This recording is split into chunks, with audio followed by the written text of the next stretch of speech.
when heaven touches the impossible. What would you do if, in the very first moments of your child's life, you were told there was no hope? If the doctor's voice carried that subtle tremor of compassion as he carefully avoided your eyes while delivering the verdict? If the nurse, while wrapping your newborn in a blanket, whispered a soft, "I'm so sorry"? This is exactly what happened to the Ridson family on a cold morning in the early 1900s. The baby, Grover, was born with a skull so deformed that the top of his head appeared sunken and fused in places where it should have been soft. The right side of his body hung limp and unresponsive. No reflexes, no grip, no movement. Medical science at the time had no procedure, no therapy, no possibility to reverse the condition. The prognosis was devastating. If he survives, he will never walk, never speak, never live a normal life. For many, that would have been the end of the story. But for the Ridsons, it was the beginning of a journey no one could have imagined.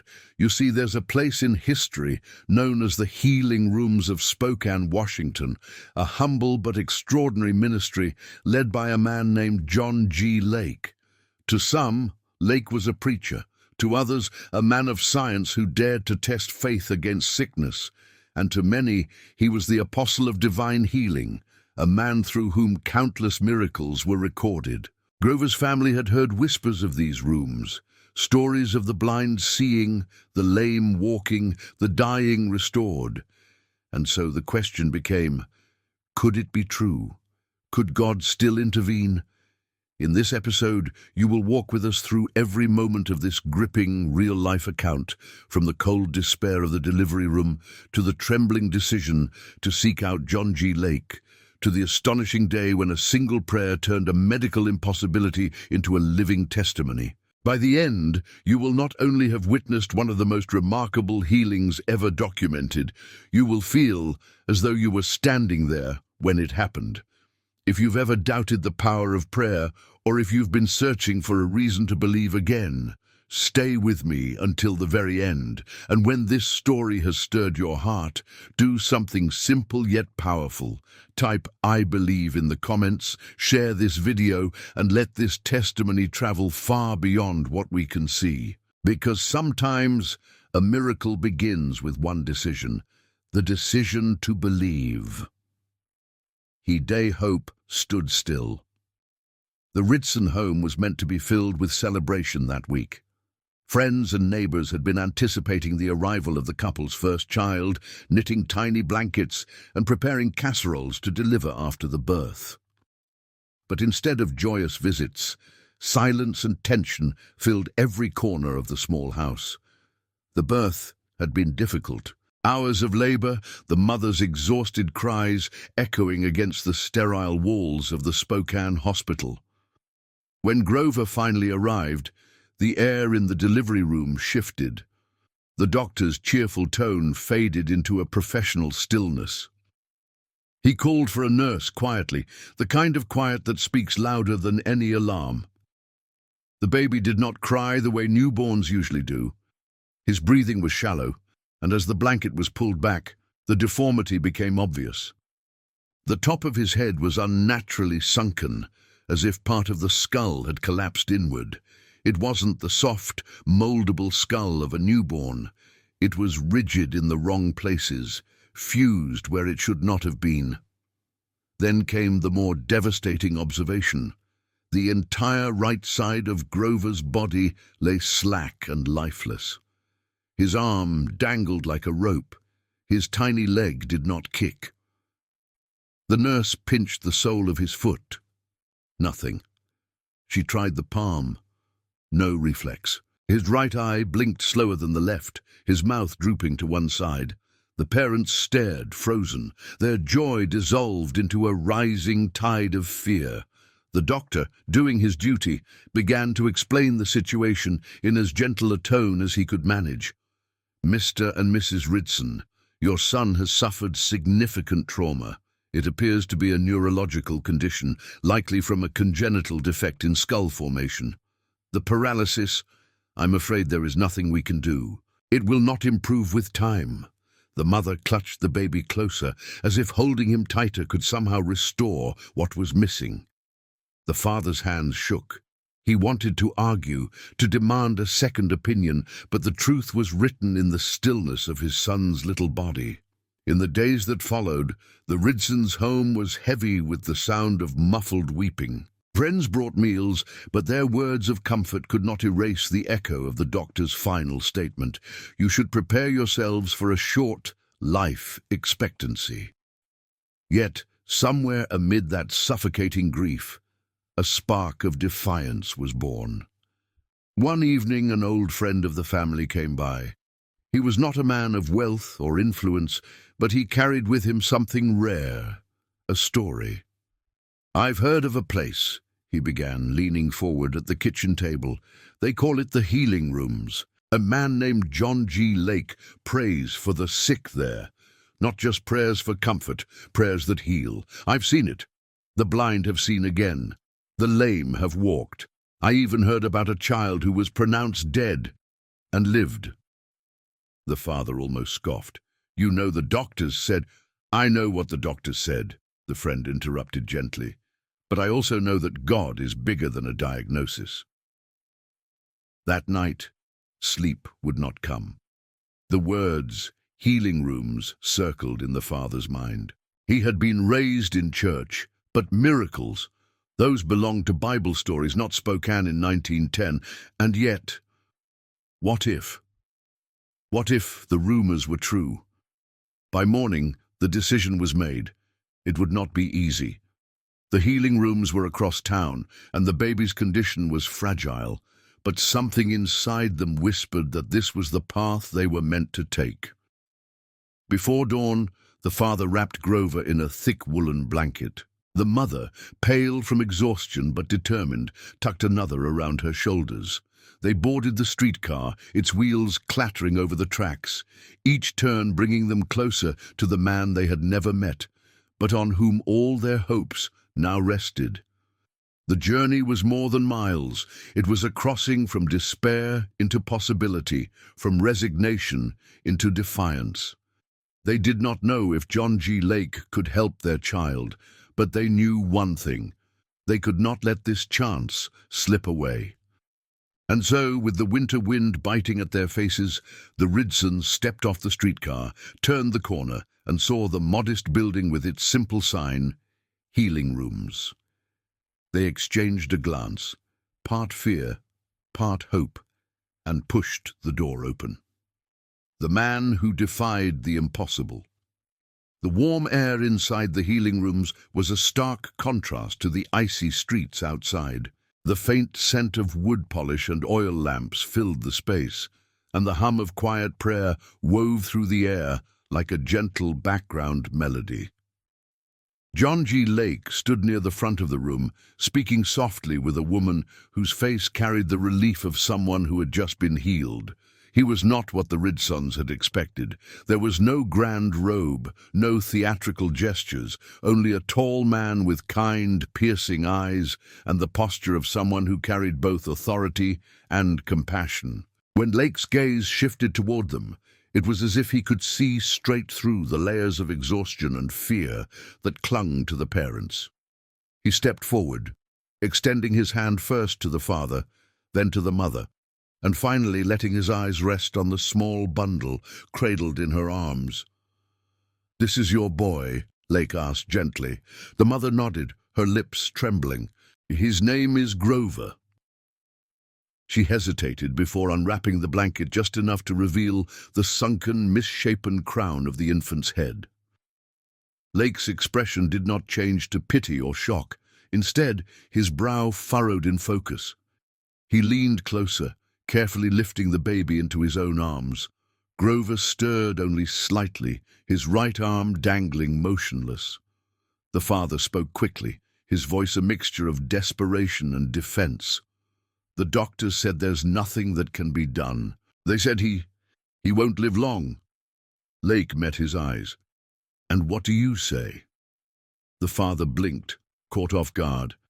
I say God can do anything." A faint smile crossed Lake's face. "Then we are in agreement." He motioned toward a small group gathered in a corner, men and women who had been waiting, some on crutches, others holding the hands of loved ones. Lake moved toward them, carrying Grover as if he were his own child. The group instinctively shifted to make space. Before he prayed, Lake addressed them all. "This child has been given a grim sentence by man, but we do not stand on the word of man alone. We stand on the promises of God, and those promises have not expired." The room fell into a hush. Lake placed his left hand gently over the sunken crown of Grover's head, his right hand resting along the child's paralyzed arm and leg. He closed his eyes, his voice steady, but charged with something deeper than mere words. "Father, in the name of Jesus Christ, we speak life into this child. Let the skull be made whole. Let the nerves awaken. Let every cell respond to the breath of heaven. What man cannot repair, let your spirit restore." The mother stood so still she could hear her own heartbeat in her ears. The father gripped the back of a nearby chair, his knuckles white. Around them, the others in the room murmured their agreement in soft amens and hallelujahs. Lake's prayer grew firmer. "I command paralysis to leave. I command alignment to return. Let this body be a testimony that your power has not diminished." Then, silence. Lake kept his hand on Grover's head, as if listening for something beyond the reach of human ears. The baby's eyelids fluttered. His tiny right hand twitched just once, but enough for the mother to gasp. The father leaned forward, unable to trust his own eyes. Lake opened his. "Did you see that?" he asked softly, as if speaking to the parents alone. "It begins." He handed Grover back to his mother, instructing her to hold him close and speak blessings over him every day. "The work has started," Lake said. "Now you will guard it with your faith." The Ridsons left the healing rooms with the winter air no longer biting quite as hard. Something had shifted, not just in their son, but in the weight on their own shoulders. They walked home not with answers, but with hope alive and breathing in their arms. The days when heaven showed its hand. The first night after visiting the healing rooms was unlike any the Ridsons had experienced since Grover's birth. Normally the baby would stir restlessly, his breathing shallow, his little body limp and unresponsive on one side. But that night something was different. It began with a sound, faint, almost hesitant. A small, soft cry. The mother sat up instantly, her heart racing. Grover's right hand was moving, not in a reflexive twitch, but in a purposeful grasp toward the edge of the blanket. She shook her husband awake, unable to form words, only pointing with wide eyes. The father leaned closer, watching in stunned silence, as Grover's fingers curled weakly around the fabric. It wasn't much, but it was undeniably more than before. They exchanged a look that said everything. It's happening.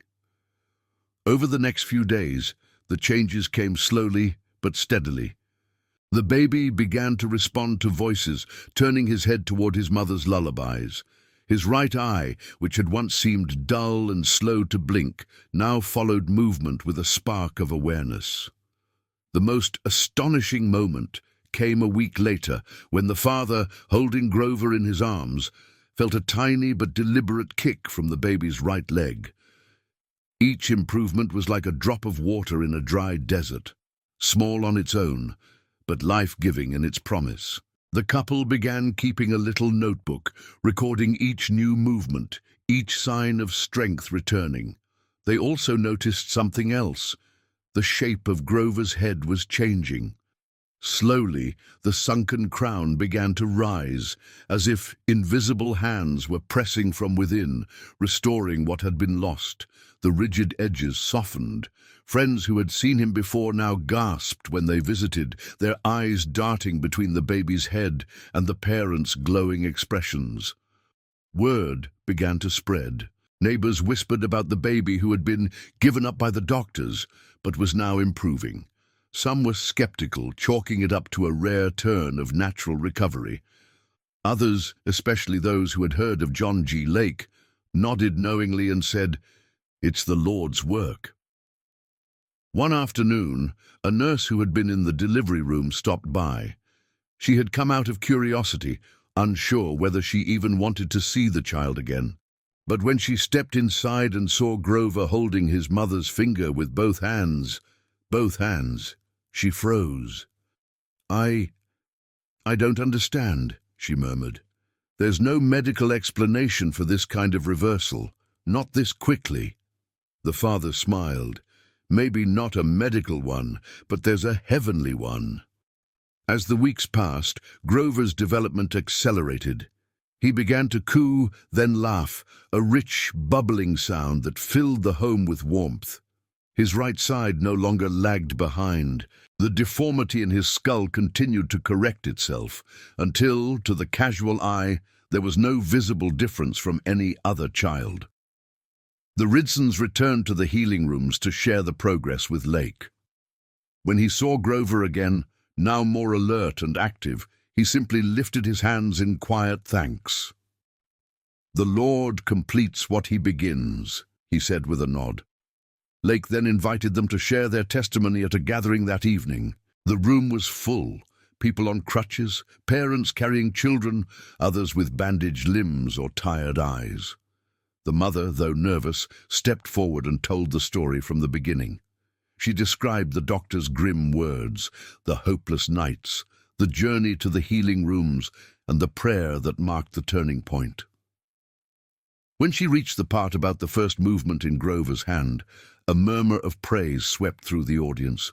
By the time she finished, people were in tears, some raising their hands in worship, others pressing forward to ask for prayer themselves.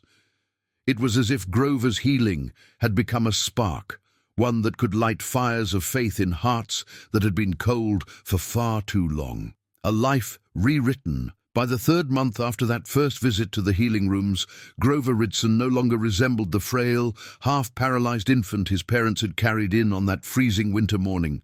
His skull, once visibly sunken and misshapen, had filled out evenly, the bone firm and rounded as though it had always been that way.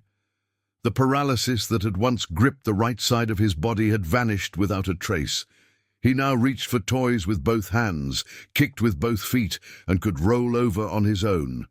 His laughter, full and bright, had become the soundtrack of the Ridson home.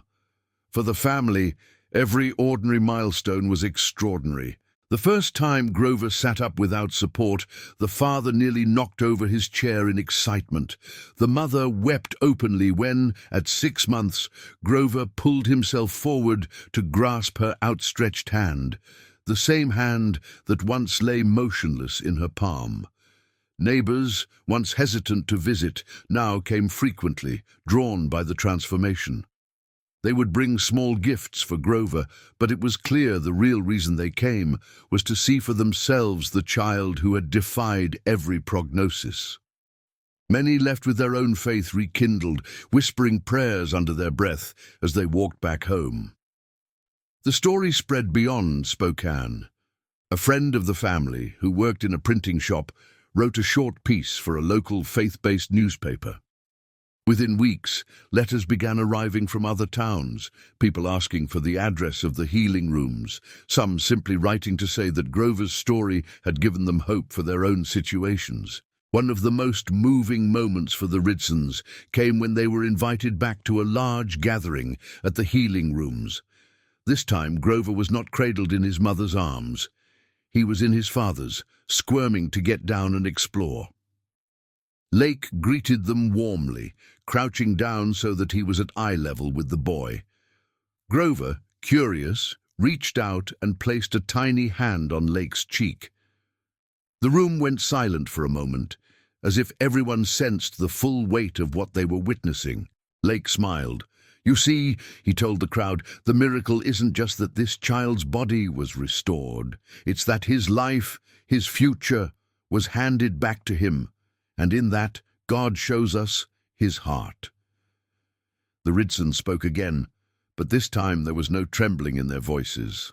The father shared how doubt had battled with hope in those early days, and how stepping into that modest building had felt like stepping over a line between despair and possibility. The mother spoke of the quiet moments at home, the first smile, the first sound of a healthy cry, as sacred memories she would treasure forever. Grover's healing became more than a personal victory. It was a banner of faith for the community. People who had never set foot in a church began attending services. Some who had abandoned prayer picked it up again. Others traveled long distances to the healing rooms, bringing with them stories of diagnoses and impossibilities, hoping that what had happened for Grover might happen for them. Years later, as Grover grew into a healthy, active boy, the story continued to be told. At family gatherings, at church meetings, in quiet conversations over coffee. It was a living reminder that no situation was too far gone, no life too broken for the touch of heaven. For the Ridsons, every birthday was a celebration not just of their son's life, but of the day faith had rewritten his story. And for those who heard it, Grover's miracle remained an unshakable testament that when hope seems lost and every voice says, "There's nothing that can be done," the voice of God can still speak the final word.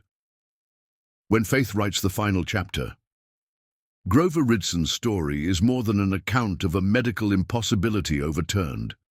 It is a living parable, a vivid reminder that faith is not a fragile hope whispered in desperation, but a force that can alter the course of a life.